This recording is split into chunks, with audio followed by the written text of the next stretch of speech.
Welcome back. రాజకీయాల్లో హత్యలుండవు, ఆత్మహత్యలే ఉంటాయంటుంటారు. నిజమే. రాజకీయంగా వేసే తప్పటడుగులు నేతల భవిష్యత్తును నాశనం చేస్తాయి. ఇలా తమ రాజకీయ జీవితాలను కోల్పోయిన నేతలు కోకొల్లలు. ఇప్పుడు ఆ లిస్టులో గుంటూరు వెస్ట్ మాజీ ఎమ్మెల్యే మద్దాల గిరి చేరారు. వైసీపీ గుంటూరు నగర పార్టీ అధ్యక్షుడైన గిరి తాజాగా పార్టీకి ప్రాథమిక సభ్యత్వానికి రాజీనామా చేశారు. వైసీపీ ఓటమి తర్వాత తీవ్ర నిరాశ నిస్పృహలకు లోనైన గిరి ఇక వైసీపీలో ఉంటే ప్రయోజనం లేదని భావించి ఆ పార్టీకి బై బై చెప్పేశారు. సొంత పార్టీ టీడీపీని వదిలి వైసీపీలో చేరిన గిరి తిరిగి సొంత గూటికి వెళ్లలేక వైసీపీలో కొనసాగలేక రెండింటికి చెడ్డ రేవడిలా మిగిలిపోయారా? అసలు గిరి వేసిన తప్పటడుగులేంటి చూద్దాం. లేక వచ్చిన అవకాశం చేజేతులా నాశనం చేసుకోవడం ఎలా ఉంటుందంటే గుంటూరు వెస్ట్ మాజీ ఎమ్మెల్యే మద్దాల గిరి రూపంలో చూసుకోవచ్చు అంటున్నారు.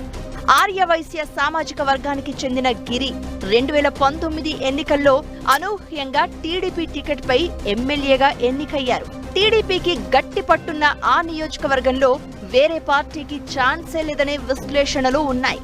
అలాంటి చోట ఆర్యవైశ్య వర్గానికి చెందిన గిరిని నిలపడమే కాకుండా గెలిపించింది టీడీపీ. అయితే కోరి టికెట్ ఇచ్చిన టీడీపీకి గెలిచిన వెంటనే షాక్ ఇచ్చారు గిరి. 2019 మేలో ఎన్నికలు జరిగితే ఆ ఏడాది చివరికల్లా అధికార పార్టీకి సన్నిహితుడిగా మారిపోయారు. 2019లో టీడీపీకి 23 మంది ఎమ్మెల్యేలు ఉంటే మొదటిసారి పార్టీ మారింది మద్దాల గిరినే. ఇలా పార్టీ మారిన మాజీ ఎమ్మెల్యే వైసీపీలోనూ ఇమడలేకపోయారు.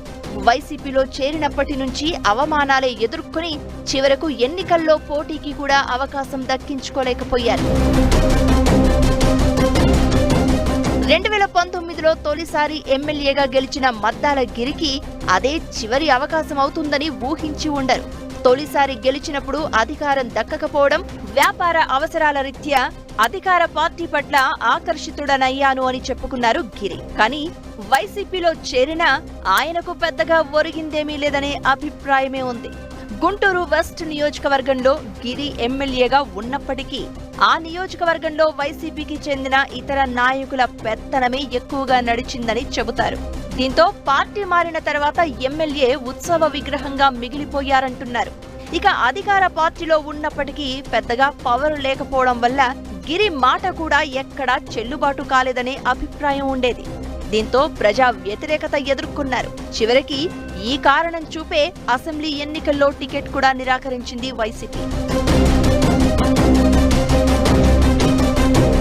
మరోవైపు వైసీపీ నేతల మెప్పు కోసం టీడీపీ అధినేత చంద్రబాబుతో సహా యువనేత లోకేష్ పైన తీవ్ర విమర్శలు చేసేవారు గిరి. అటు వైసీపీలో పలుకుబడి పెంచుకోలేక ఇటు టీడీపీతో పూర్తిగా సంబంధాలు తెంచుకుని చేజేతులా తన రాజకీయ జీవితాన్ని అంధకారంలోకి నెట్టుకున్నారు. తాజా ఎన్నికల్లో మాజీ ఎమ్మెల్యే గిరి బదులుగా పోటీ చేసిన మాజీ మంత్రి విడుదల రజనీ కూడా గెలవలేదు. పార్టీ కూడా ఘోర పరాజయం పాలైంది. ఇక తనకు ఇచ్చిన గుంటూరు నగర పార్టీ అధ్యక్ష పదవిలో కూడా సంతృప్తి దక్కకపోవడంతో పార్టీని వీడారు మద్దాల గిరి. అటు టీడీపీలో కూడా మాజీ ఎమ్మెల్యే గిరిపై సానుకూల దృక్పథం లేకపోవడంతో ఇక ఆయన రాజకీయ జీవితం ముగిసినట్లేనన్న వాదన వినిపిస్తోంది. ప్రస్తుతం గుంటూరు వెస్ట్ నుంచి పిడుగురాళ్ల మాధవి ఎమ్మెల్యేగా గెలిచారు. గుంటూరు ఎంపీగా కేంద్ర మంత్రి పెమ్మసాని చంద్రశేఖర్ ఉన్నారు. అదేవిధంగా నగరంలోనూ టీడీపీ బలంగా ఉంది. ఈ పరిస్థితుల్లో పార్టీని వీడి వెళ్లిన వారిని తిరిగి చేర్చుకోవద్దని నిర్ణయం తీసుకుంది టీడీపీ. దీంతో మాజీ ఎమ్మెల్యే గిరి పరిస్థితి రెంటికి చెడ్డ రేవడిలా తయారైందంటున్నారు. రాజకీయాల్లో గిరి ఎంత వేగంగా ఎదిగారో అంతే వేగంగా పతనమయ్యారంటున్నారు పరిశీలకులు. మరోవైపు టీడీపీ వైసీపీలకు ప్రత్యామ్నాయంగా బీజేపీ జనసేనల్లో చేరేందుకు ఆయన ప్రయత్నిస్తున్నట్లు ప్రచారం జరుగుతోంది. అయితే టీడీపీ మిత్రపక్షాలైన ఆ రెండు పార్టీలు కూడా భాగస్వామ్య పక్షాలకు నష్టం కలిగేలా చేరికలను ప్రోత్సహించకూడదు అని నిర్ణయించడం మాజీ ఎమ్మెల్యే గిరి పాలిట ఆశనిపాతంగానే చెబుతున్నారు. మొత్తానికి ఓ రాజకీయ నాయకుడిగా మాజీ ఎమ్మెల్యే మద్దాల గిరి ఫెయిల్యూర్ స్టోరీ మిగిలిన వారిని అప్రమత్తం అయ్యేలా చేస్తుందని వ్యాఖ్యానిస్తున్నారు పరిశీలకులు.